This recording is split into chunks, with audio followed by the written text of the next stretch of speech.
Number 8. No backstory for the New 52. After Flashpoint, many things were rewritten, new perceptions on DC's history came up, and fans had questions about what had or hadn't happened. But DC is being very shady and quiet about what has or hasn't happened.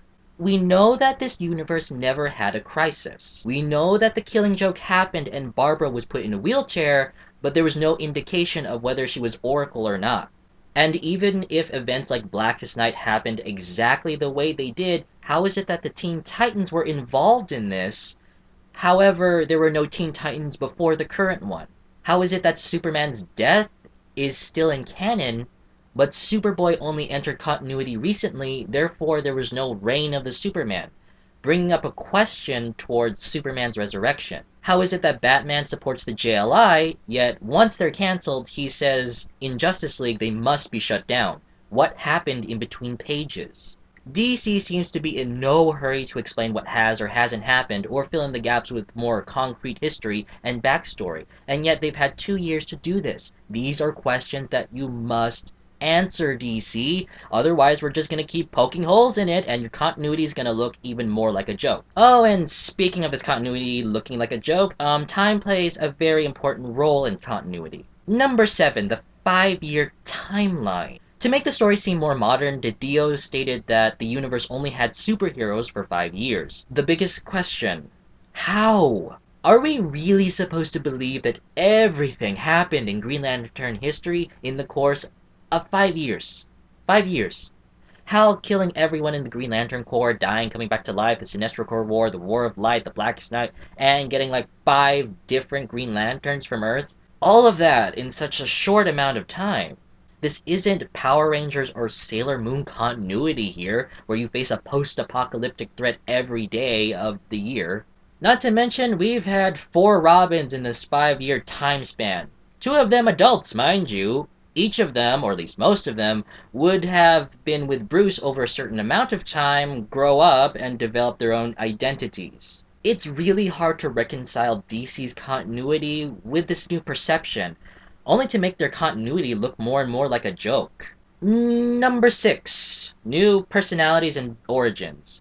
Yes, I'm layering the two together as one. Among the changes made in this reboot is our heroes' personalities and origins, and compared to their original ones, they range from generic, inferior, to underwhelming. Characters like Tim Drake Robin went from an untrained young man who believed that Batman shouldn't be alone and wanted to make a difference in the world, to a workaholic who just wanted to do more with his life, making Tim's origin less compelling. And on the subject of new personalities, out of all of them, I need to point only to one person.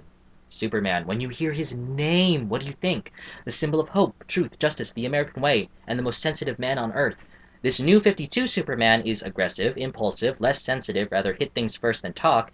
This change is just a cheap excuse to improve him, even though there was no need to improve them by flushing down everything he stood for down the drain, instead of playing him straightforward and show why people like this character. It is utterly offensive to his 75 years of heroics. Superman, along with many other characters, should have been played straightforward instead of trying to make them into something they're not or beefing them up. Why not show readers why they like this character, not to make them into something they're not? Hell, even new DC comic readers can actually tell that this isn't Superman. Why contradict the iconography and the reasons why people like this character? Oh, and not to mention, he's still loved by kids. Number 5, the portrayal of women. I know, yeah, we can all be like the kings and queens of sexism and feminism, but here it really matters. Outfits for several women in DC Comics has started to show less and less skin in recent years.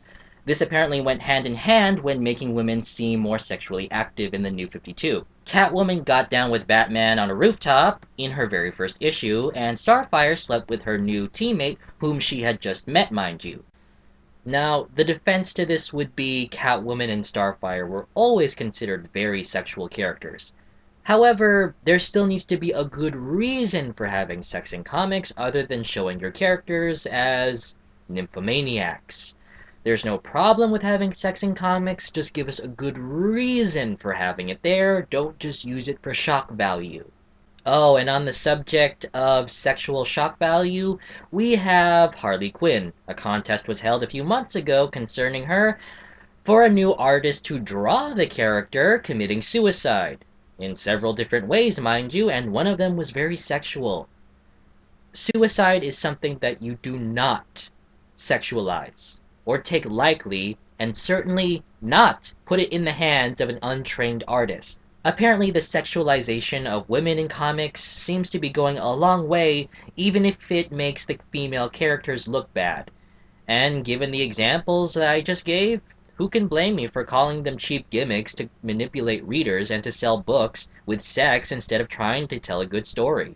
Number 4, the Teen Titans. There is, in fact, a Teen Titans in the New 52, which first made references to previous Teen Titans by calling themselves the latest in a long line of Titans. However, when the trade paperback collection came out, that reference was removed.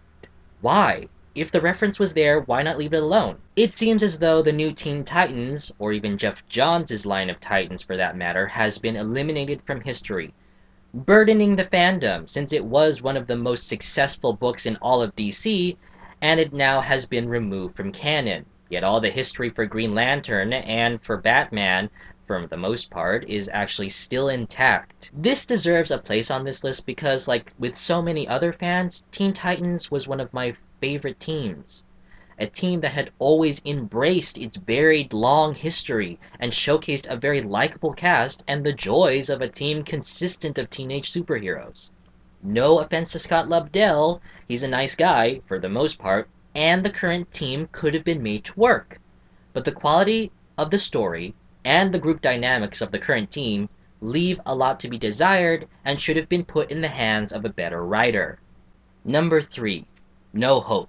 When the world has gone dark and things seem without hope, who are the ones who shine in a little bit of light and let us know that not everything is lost?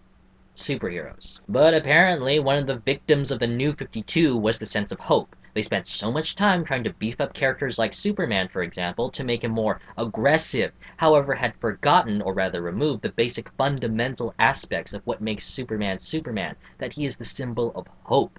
However, almost nothing in the new Superman titles does inspire hope or the desire to do good. And it seems that the new, darker take on the DC Universe has even corrupted the young heroes, such as Billy Batson, aka Shazam, who are just as dark and angry as their adult counterparts. And also, let's not forget the elimination of the Blue Lanterns, pretty much a metaphor for the loss of hope. Having all this action, drama, and harsh emotions are good, and yes, makes them somewhat relatable, but you need to throw in an even amount of sunshine and hope. Otherwise, it makes your few good moments fleeting and unfulfilling, or the harsh moments draining and repetitive. Oh, and don't go about saying, oh, that's the harsh, cold truth. Sometimes there is no hope. Sometimes the world is just a terrible place. Then you probably have never looked out a window and seen the birds chirping or children laughing then. And if there are people in the audience who still think that superheroes can't be interesting or relatable if they are figures that inspire hope with intelligence and compassion more than violence, then please turn in your geek cards now. I'm just saying there still needs to be a glimmer of hope. Something to even out all the dark, harsh moments. All will be well. Number 2, treatment of creators. One of the biggest problems with DC Comics right now is the number of creators that have left the company after being mistreated by editorial. Poor communication, agreed upon ideas only to be halted by numerous last-minute editorial changes that dilute the intention and ideas of creators, and the ludicrous amount of editorial mandates are one of the few common reasons why so many creators have left. James Robinson, Paul Cornell, George Perez, J.H. Williams, Hayden Blackman, Fabian Nicieza, Sterling Gates, and so many others have left DC after being abused by editorial. Seeing this happen to so many DC creators and seeing what it does to their careers is just plain wrong and sad, and it shows that DC really does not care to treat their creative staff well.